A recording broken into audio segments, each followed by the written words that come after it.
Good day sa tanan. And today, ato ang i-discuss ang basic principle sa 4-stroke engine, iyahang cycle. And today also, ato ang makatunan ang kalahian sa diesel o sa gasoline engine cycle. Okay. So una, atong i-illustrate ang ato ang 4-stroke cycle. Okay, anhita sa intake stroke.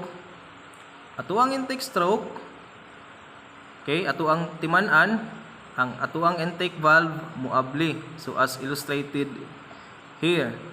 So muabli ato ang intake valve, but ang ato ang exhaust valve close. Okay.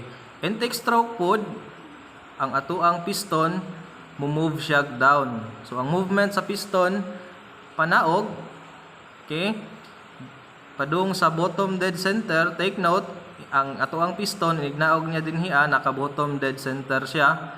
Pag naa siya sa pinakataas, naka top dead center po na siya. Now, during intake stroke, sama sa kong giingon, sirado ang exhaust valve, abli ang intake valve para i-allow niya ang atmospheric air gikan sa labas musulod. Gikan sa labas moadto siya sa carburetor aron ma-mix niya ang air and fuel. Musulod siya dinhi sa ato ang cylinder.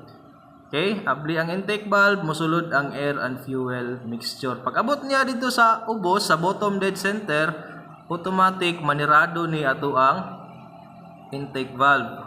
Okay?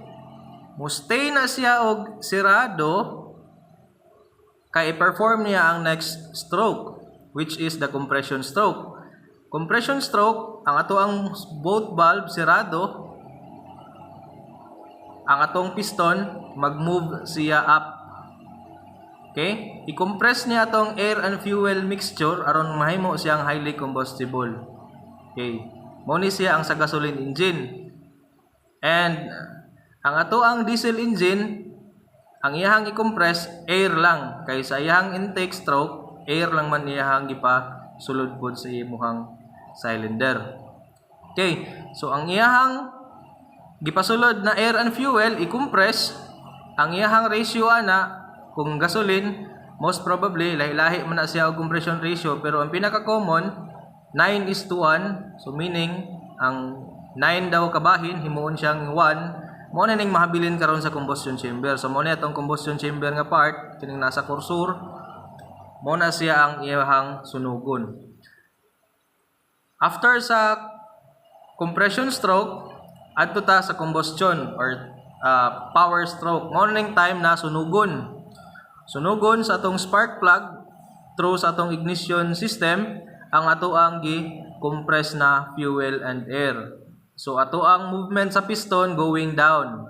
Compression stroke kaganina, piston moves up. So ato ang piston move down tungod kay itulak siya sa ato ang pagsunog dinhiya. So take note, walay abli ato ang valve sirado. Pagbuto karon sa ato ang power stroke, mao na ni mag-cause nga mutuyok og builo atong crankshaft. So mao na diri nga portion atong crankshaft. Pagtuyok sa atong crankshaft, mao na siya ang mag-maintain sa imuhang andar. So inig mag-andar na, mao na siya karon ang i-deliver na power padulong sa imuhang ligid aron mudagan imong sakyanan. So balikon nako, power stroke, sirado imuhang valve, that's the time na mo muhatag og kayo imuhang ignition system. And after sa power stroke, naanatay exhaust stroke. Exhaust stroke, this is the moment na mulabas ang imuhang burn gases. So musaka na po imong piston padung sa top dead center aron nga iyahang pagawson ang burned gases. Okay. So mo ni siya ang illustration sa gasoline engine. Now tan-awon nato ang illustration sa diesel engine. So diri ata sa diesel engine. So yang kalahian, instead nga diri ang makita nato sa gasoline engine, ang spark plug sa diesel is injector. Okay? So natay diesel fuel injector. Ang trabaho ani niya, mao ni siya ang mo atomize sa ato ang fuel para nga highly combustible siya. Inig-spray niya unya, tanawon sa iyang operation, dali ra siya masunog even walay mudagkot sa iyaha. So tanawon na to ang iyahang illustration. So mo na top dead center gi-illustrate sa video, pinakataas, bottom dead ang pinakaubos.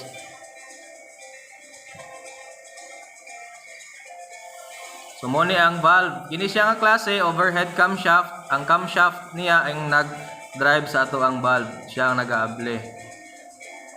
Okay. Piston going downward. Okay, ang iyahang nag-cause ato ang partial vacuum. Okay, as the piston moves down, gable po ato ang intake valve. Unya ning sulod atong hangin. Hangin lang tungod kay wala may carburetor ang atong diesel fuel system.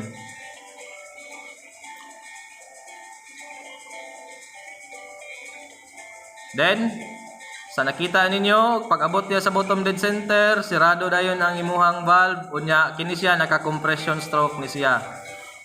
So gi-compress siya aron mahimong highly combustible.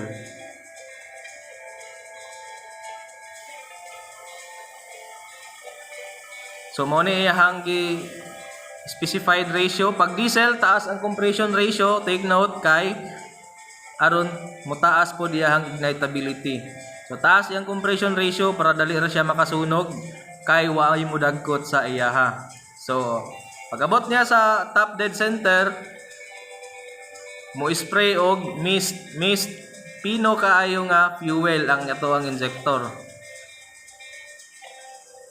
So kanatong injector calibrated na siya, calibrated in the means na mas gagmay ang iyahang mahatag na fuel.